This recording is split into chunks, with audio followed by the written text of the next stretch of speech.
여러분, 어려운 때를 만나면 반드시 먼저 우리의 믿음을 점검해야 합니다. 그러니까 하나님이 은혜를 주셔도 믿음이 없으면 그 은혜를 누리지 못하기 때문입니다. 우리가 편안할 때는 우리가 어떤 믿음을 가지고 있는지 잘 알지 못합니다. 어려운 때가 되고 우리에게 시련이 닥쳐오면 비로소 우리의 믿음의 실상이 드러나게 됩니다. 지금이 바로 우리의 믿음을 점검하고 올바른 믿음을 가지고 서게 될 아주 좋은 기회가 되는 것입니다. 이 여호수아서 16장, 17장은 요셉의 자손들인 에브라임 지파와 므낫세 지파 그 땅을 배분받은 기록입니다. 요셉에게는 두 아들이 있었는데 에브라임과 므낫세입니다. 그런데 이 에브라임과 므낫세는 자기 아버지 계열의 12지파의 한 지파씩 몫을 차지하게 됩니다. 전적으로 요셉 때문이죠. 요셉으로 인해서 야곱의 가족이 다 구원을 받았기 때문에 하나님께서 요셉에게 장작의 몫을 준 거죠. 그래서 두 아들을 그 아버지 반열에 세워주시고 한 지파씩의 몫을 주신 겁니다. 아주 좋은 땅을 받았습니다.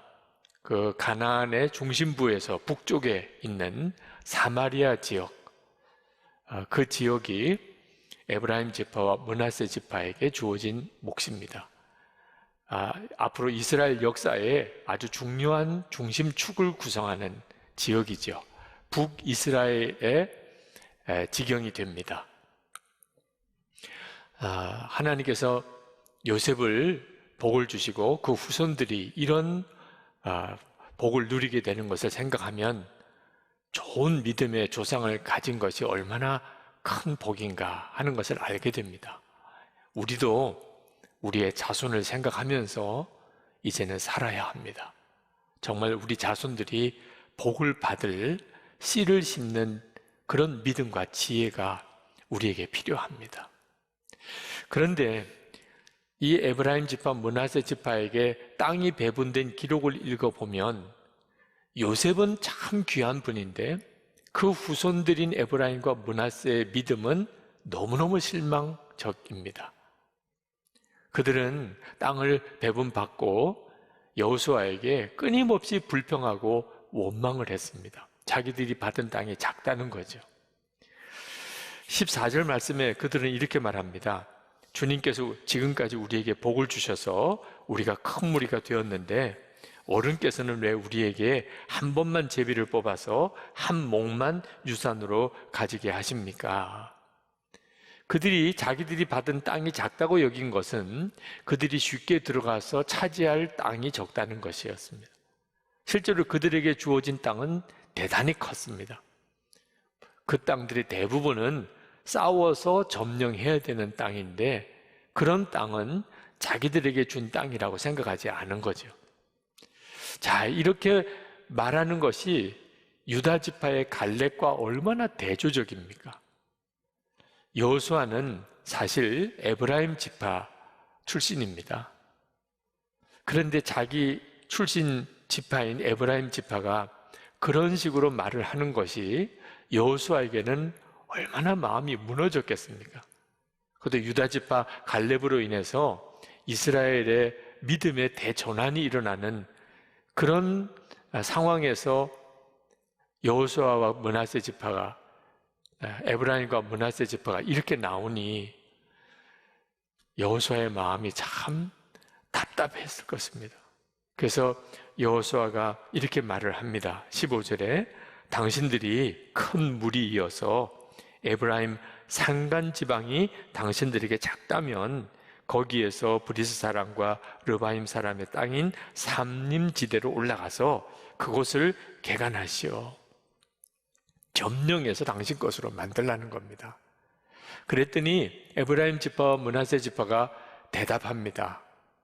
16절에 그 산간 지방은 우리에게 넉넉하지 못하고 그 골짜기 땅 곧 벳산과 그 변두리 마을과 이스라엘 골짜기에 사는 가나안 사람들에게는 다 철병거가 있습니다. 다시 말하면 지금 이스라엘 백성들 자기들에게는 이 철 무기 하나 없는데 그 가나안 족속에게는 철 병거가 있다는 겁니다.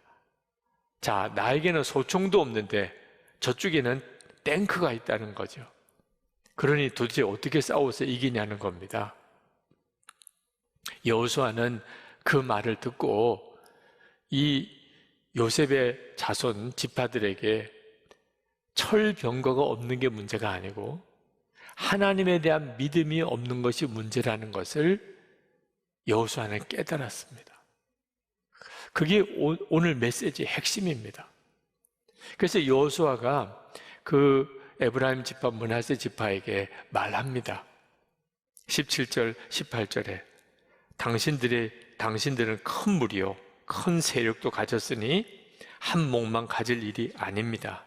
산간지방도 당신들의 것이 될 것이요 산간지방이라 하더라도 그곳을 개간하여 이 끝에서 저 끝까지 차지하시오.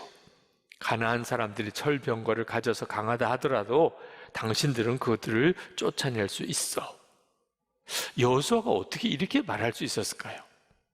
만약에 여호수아가 에브라임 지파 므낫세 지파에게 듣기 좋으라고 당신들은 아주 큰 민족이고 큰 세력을 가지고 있다고 얼마든지 싸워 이길 수 있다고 그저 말로 듣기 좋은 말로 한 거라면 여호수아는 진짜 무서운 선동가입니다. 이 에브라임 지파 므낫세 지파를 사지로 몰아넣는 격이죠. 근데 여호수아는 선동을 한 게 아닙니다.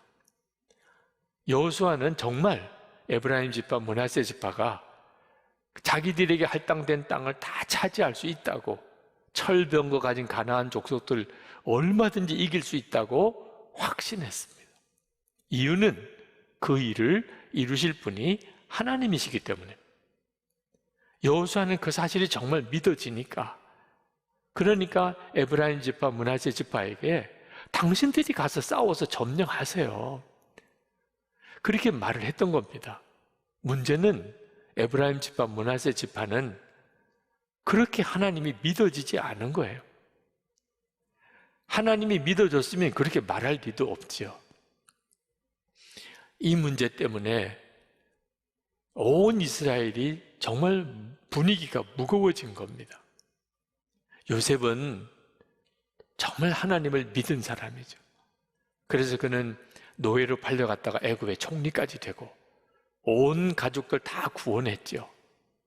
그러나 그 후손들은 선조가 믿음이 좋다고 후손도 꼭 믿음이 좋은 것은 아닌 것을 보게 됩니다. 그 점이 참 답답한 일이죠. 그들은 좋은 믿음의 선조를 가졌지만 형편없는 믿음을 가지고 있었습니다. 그러면서도 헛된 자부심만 강했지요. 그리고 끊임없이 자기들을 대접해달라고 요구하는 사람들이었습니다. 이런 믿음을 가진 사람이 많으면 그 공동체는 무너질 수밖에 없습니다. 그런데 여러분, 여기서 우리가 우리 자신에 대해서 좀 솔직해질 필요가 있습니다. 여러분, 우리 중에 갈렙 지파 같은 갈렙과 같은 믿음이 있는 사람이 많겠습니까? 이 요셉 후손들 같은 그런 믿음을 가진 사람이 많겠습니까? 여러분 자신은 어떻습니까? 여러분은 갈렙 같습니까? 아니면 이 요셉 지파 같습니까? 우리들의 문제는 우리들의 대부분이 다 갈렙 같지 않고 요셉 지파 같다는 것입니다. 시험이 생기고 어려움이 생기면 하나님을 전적으로 믿고 담대하게 그 문제를 헤쳐나가지 못하고 두려워하고 염려하고 불평하고 원망하고 그게 우리들의 자신 모습 아닙니까? 그러므로 여호수아 16장, 17장은 사실 우리들의 모습을 보여주는 것입니다. 그러나 여러분 정확히 알아야 합니다. 다 똑같은 믿음을 가지고 있는 게 아니라는 겁니다. 예수님을 믿어도 다 같은 믿음이 아닙니다. 예수님께서 참 놀라운 말씀을 하셨습니다. 나를 믿는 자는 그 배에서 생수의 강이 흘러나오리라. 나를 믿는 자는 그렇게 말씀하셨어요. 더 놀라운 말씀도 하셨습니다. 요한복음 14장 12절에 나를 믿는 자는 내가 하는 일을 그도 할 것이요 또한 그보다 큰 일도 하리니. 아니, 세상에 우리가 다 예수님을 믿는 사람인데 어떻게 우리 속에 생수의 강이 흘러나오고 믿기만 하면 어떻게 예수님이 하는 일도 할 수 있다는 말입니까? 우리가 예수님을 믿고 속죄함을 받았다, 이 정도 믿음만 가지고 사는 사람에게는 말도 안 되는 일입니다. 이 말씀 자체가 믿어지지가 않습니다. 그런데 예수님을 믿는 데는 또 다른 차원의 믿음이 있습니다. 예수님은 포도나무시고 우리는 가지고, 우리가 예수님 안에, 예수님은 우리 안에 거하시는 그런 믿음입니다. 그러면 많은 열매를 맺을 것이라고 하셨습니다. 그러니 주님이 하시는 일을 우리도 하는 일이 뭐가 문제가 되겠습니까? 사도 바울이 갈라디아서 2장 20절에서 내가 그리스도와 함께 십자가에 못 박혔나니 이제는 내가 사는 것 아니요 내 안에 그리스도께서 사시는 것이라. 이렇게 예수님을 믿는 믿음을 가졌다면 그 속에서 생수의 강이 흘러나오는 것이 믿기가 뭘 어렵습니까? 예수님 그분이 생수의 강이신데. 여러분, 우리가 진짜 우리 믿음을 점검해야 합니다. 나는 예수님을 믿는다고 하는데 정말 예수님을 믿는 그 사람인가 하는 것입니다. 여러분, 우리가 예수님을 믿을 때 그때 우리 안에 정말 놀라운 일들이 벌어집니다. 사람이 완전히 바뀌는 거예요. 지금 현재 여러분이 나는 믿음이 없어, 믿어지지 않는데 어떻게 할 거야, 그런 심정이신 분이라 하더라도 우리 주님은 우리 요셉 자손들처럼 그런 믿음밖에 없는 우리를 갈렙과 같은 믿음으로 바꾸시는 분입니다.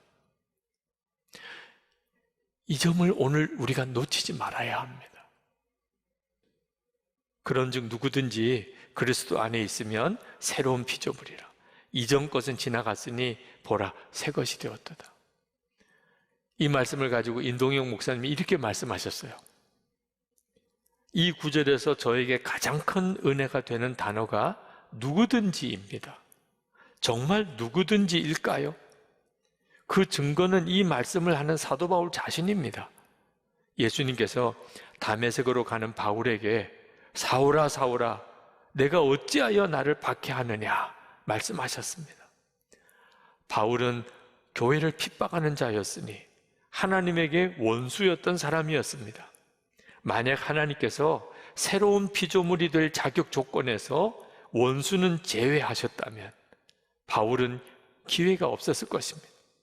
하지만 하나님은 어떤 이들도 제한하지 않으신 것입니다. 그렇다면 나 같은 자도 사랑하시고 새로운 피조물을 만드시는 것이 확실하지 않겠습니까? 여러분 정말 그렇잖아요. 예수님께는 어떤 사람도 제외된 사람이 없습니다. 누구든지 그리스도 안에 있으면 새로운 피조물이라. 그가 요셉 자손과 같은 형편없는 믿음을 가지고 있었던 사람이라 할지라도 갈렙 같은 믿음의 사람이 되게 해주시는 분이 예수님이십니다. 여호수아도 얼마나 두려워 떨었었습니까?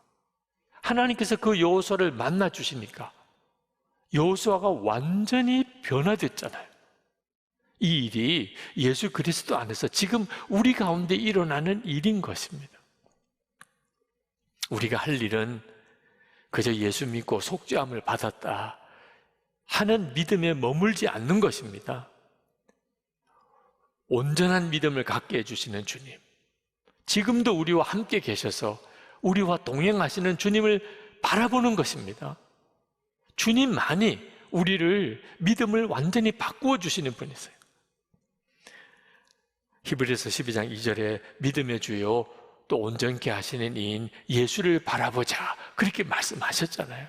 이것이 지금 우리가 할 일인 것입니다. 여러분, 주님을 바라보는 것이 솔직히 뭐 그렇게 힘든 일입니까? 우리가 하는 수많은 노력해서 애쓰는 일들 중에 예수님 바라보는 것이 도대체 뭐 그렇게 어려운 일입니까? 저는 이 여호수아 17장을 읽으면서 요셉 지파에 대해서 조금 더 비난할 마음이 없었습니다. 왜냐하면 저 자신의 모습 그대로였기 때문입니다. 저는 목사가 될 때에 이왕 목사가 되는 것, 나는 고생하는 삶을 사는 목사는 안 돼야 되겠다, 그렇게 생각했습니다. 어떻게 해서든지 나는 성공하는 목사가 돼야 되겠다, 대접받고 존경받는 목사가 돼야 되겠다, 그렇게 생각했습니다. 그게 하나님께서 주시는 복이라고 여겼습니다. 고생하는 것이 무슨 복이겠습니까? 그러던 제가 40이 되기 얼마 전에 서울에 있는 어느 큰 교회에 부흥회를 인도하게 되는 일이 있었습니다. 그때 그 교회 부흥 강사 숙소인 아주 최고급 호텔에 묵게 되었는데, 그 방이 얼마나 좋은지 저는 처음 그 호텔에 묵어보았습니다. 잠자는 것도 아까울 정도였어요. 새벽 집회 인도하고 숙소로 돌아와서 보니까 더 좋더라고요. 그때 제 마음속에 도대체 내가 어떻게 이런 호강을 다 하나, 그런 생각이 드는데, 불현듯이 6.25 전쟁 때 순교하신 할아버지 생각이 났어요. 그리고 나도 모르게 그 호텔 카펫에 무릎을 꿇었습니다. 그냥 눈물이 나더라고요. 할아버지 상급이구나. 1.4후 때 피난 내려오지 못하시고 평양 근처 사동교회 담임하시다가 공산군에게 그렇게 죽임을 당하신 할아버지, 손주인 제가 그 상급으로 이렇게 호강하는 모양이구나. 그런데 그게 왜 그렇게 슬프죠? 그렇다면 이것이 할아버지의 상급으로 내가 받는 것이라면, 내가 하나님 앞에 갔을 때 내가 받을 상급은 뭐지요? 그때서야 대접받는 것보다 돌짝밭 사명이 그게 훨씬 복이다, 그게 깨달아지더라고요. 그래서 정말 눈물로 고백했습니다. 하나님, 제가 돌짝밭 사명을 외면하지 않겠습니다. 이건 저에게 있어서는 정말 놀라운 일이었어요. 눈이 뜨인 거죠. 주님 앞에 설 때, 그때 가보면 편안하고 대접받고 성공한 것 같고 그게 다 소용이 없다는 거예요. 얼마나 희생하고 헌신했냐, 얼마나 돌짝밭을 가른 수고를 했는가, 그게 가장 큰 기쁨이 된다는 거예요. 그때 그 결단과 고백 때문에 제가 선한목자교회를 오게 된 계기가 되기도 했었습니다. 여러분, 고난과 시련이 우리에게 계속 닥쳐오지만 그럴 때일수록 우리가 정말 예수님을 바라봐야 됩니다. 아무리 어렵고 힘들어도 여러분, 지금 현재 아프가니스탄에 우리 믿음의 형제들보다 더 어려운 사람이 있겠습니까? 아프가니스탄의 어느 목사님이 보낸 메일입니다. 토요일 탈레반이 이미 카불 거리를 걷고 있다는 소식이 전해졌습니다. 우리는 함께 눈물을 흘리며 기도를 드렸습니다. 우리가 주일 예배를 드리는 중에 한 형제가 와서 제 귀에 속삭였습니다. 아슈라프 가니 아프가니스탄 대통령이 방금 사임했습니다. 이제 탈레반이 카불을 장악하고 있습니다.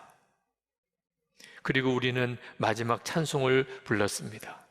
친척과 재물과 명예와 생명을 다 빼앗긴데도 진리는 살아서 그 나라 영원하리라. 아멘. 그 후 충격적인 보고가 계속 오고 있으며 아프가니스탄 교회의 삶은 이제 새로운 장애의 시작점에 놓여 있습니다. 어린 기독교 소녀들이 탈레반에 의해 쫓기고 있습니다. 한 믿음의 형제의 14살짜리 딸은 강제로 그의 품에서 강탈당하여 성적 학대를 당했습니다. 탈레반이 교회 지도자들의 집을 급습해서 그의 성경과 문헌을 압수해 가고 있습니다. 여러분, 우리가 지금 힘들다면, 믿어지지 않는다면 아프가니스탄의 믿음의 형제들은 어떻게 하라는 것입니까? 우리는 힘들다고 말할 자격도 없습니다. 물론 지금 우리가 처해져 있는 형편이 만만치가 않습니다. 여러분 중에는 정말 기가 막힌 어려운 처지에 있는 분들도 있을 겁니다. 그러나 북한에 있는 지하교회 성도들, 지금 아프가니스탄에 있는 우리 기독교, 우리의 형제들, 그들 처지를 한번 생각해 봅시다. 믿음을 확인해야 합니다. 어떤 시련도, 어떤 어려움도 이겨낼 수 있는 믿음, 진짜 예수님을 믿는 그 믿음, 그 믿음을 우리가 가져야 합니다. 지나고 보면 정말 죽을 것 같은 어려웠던 일, 힘들었던 순간 다 간증이 되더라고요. 다 간증이 됐어요. 주님의 인도만 받으면. 편안할 때가 더 위기였어요. 주님의 인도를 받으려고 간절한 마음의 갈망이 식어지니까. 정말 주님은 우리를 인도하실까요? 지금 나를 인도하고 계신가요? 그렇습니다. 빌립보서 2장 13절 말씀에 너희 안에서 행하시는 이는 하나님이시니 자기의 기쁘신 뜻을 위하여 너희에게 소원을 두고 행하게 하시나니. 성경을 읽어야 되겠다, 기도해야 되겠다, 내가 믿음으로 바로 살아야 되겠다. 여러분 안에 그런 소원이 없습니까? 전도해야 되겠다, 내가 하나님의 영광을 위해서 좀 살아야 되겠다, 내가 이제는 내 삶을 돌이켜야 되겠다. 꼭 다른 사람이 말을 해서 그런 생각이 드는 겁니까? 여러분 안에서 그런 마음의 소원을 주시는 분이 누구십니까? 주님이 우리 안에 계십니다. 세상보다 더 크신 주님이 지금 우리 안에 계십니다. 그러면 됐잖아요. 절대로 우리는 시련 때문에, 어려움 때문에 무너지지 않습니다. 반드시 주님은 우리를 놀라운 증인으로 삼으십니다. 어려운 일이 닥쳐왔을 때 주님을 바라봐야 됩니다. 여러분 정말 그렇게 하고 싶습니까? 여러분을 도와드릴 수 있습니다. 여러분이 정말 원하시면 얼마든지 도와드릴 수 있습니다. 예수 동행 속회가 있잖아요. 믿음으로 사는 남자들이 이제 시작되잖아요. 삼겹줄 기도 짝이 있지 않습니까? 온라인 기도의 집이 있잖아요. 여러분, 우리가 다 함께 주님을 바라봐야 됩니다. 지금 우리와 함께 계시는 그 주님이 여러분에게 정말 믿어지는 역사가 일어나야 합니다. 우리가 그것을 기도해야 합니다. 주님, 제가 지금 이때 예수님을 정말 제대로 믿기를 원합니다. 주님이 제 안에 거하신, 저도 주님 안에 거하는 그 삶, 나는 죽고 예수로 사는 그 믿음으로 제가 서기를 원합니다. 그래서 우리 가정에 제가 믿음의 기둥이 되게 해주세요. 제가 우리 교회 속회원들 사이에 제가 기둥이 되게 해주세요. 흔들리는 사람, 넘어지는 사람, 저를 붙들고 일어설 수 있도록, 버텨낼 수 있도록 저를 쓰세요. 하나님을 부정하는 세상에서 하나님의 증인이 되게 해주세요.